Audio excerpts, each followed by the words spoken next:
I guess I can speak from personal experience. There's physical symptoms, your chest tightens, or, you might get sweaty hands, or you can feel it in your body.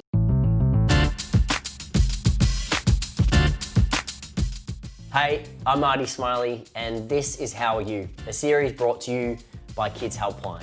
On today's episode, we're talking about anxiety, and obviously that's something Kids Helpline get a lot of calls about. And if you're a young person growing up in this country right now, the future looks really murky. So I wanted to talk to Angie White, someone who works with young people a lot. She's the program coordinator at 180, an organisation that is trying to prevent youth suicide. You're working with young people every day, running workshops. You must have had to change what you were doing because normally what you do is face-to-face, is that right? Yeah, so we originally ran our Open Up peer support groups in various locations on the Northern Beaches and in Surrey Hills, but with everything changing, we had to make a pretty swift transition to online. So we now run our sessions only online at the moment via Zoom. We are run by young people for young people, and so we really try and stay on the pulse so that we can make sure that we're connecting with young people and that we're providing a space for young people to be able to air their grievances about how difficult this situation is, and for everybody to be able to come together and just share, that they're feeling anxious, that they're feeling really down, that they're struggling to cope with losing their job and the economic impact. And you're constantly engaging with young people and hearing from them.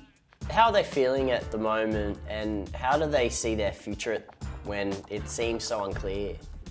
People are really struggling to deal with a lot of the financial consequences, a lot of the changes in their routine and day-to-day lives.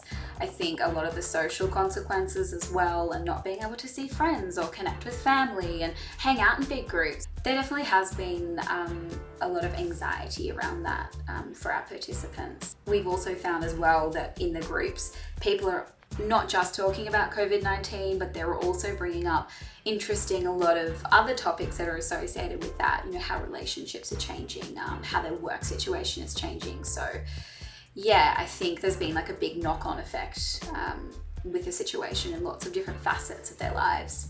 How would you describe anxiety? I don't know if it's something that you've faced before. I guess I can speak from personal experience. There's physical symptoms, your chest tightens, or you might get sweaty hands, or you can feel it in your body, shortness of breath, and then it might lead into panic attacks, things like that. For me, it can be this overwhelming feeling and ruminating thoughts and not being able to let go of small things. What do you do in those situations? Because while people have been watching the news and seeing the rate of infection go up, people are seeing headlines are quite scary, and seeing their everyday life rapidly change and things that they're used to aren't the same anymore. How do you alleviate the anxiety that comes from that? Yeah, I actually work really hard at staying on top of my mindset. And it's something that I didn't used to do, and now I really focus on having like a morning routine. I try and take my day and weeks little bit by little bit and break it into chunks. I think if young people start perceiving their whole future, it's so overwhelming to digest in one sitting. We know that there could have been precautions taken by many countries prior to the pandemic that weren't. Is there a frustration or a sense of unfairness that you hear from young people about, they're inheriting essentially what the generation before passes down? I think first and foremost, people are still, we found the participants are really still trying to grapple with the changes in their day-to-day lives. But as we sort of get accustomed to this new routine and the way things are, I think we're definitely starting to see a few more gripes with injustice and unfairness and inequality around the economic impacts of this that are going to be left for generations to come. How do you think a pandemic can impact someone's mental health that drastically? I think if you consider all the different facets of our life, in every way, shape and form, this global pandemic is affecting our day-to-day lives. I think, when you're young, I know for me personally, I'm not as established. I'm still finding my way and trying things and getting to know who I am and what I want, and to have that instability of a global pandemic at such a crucial age when you're so young.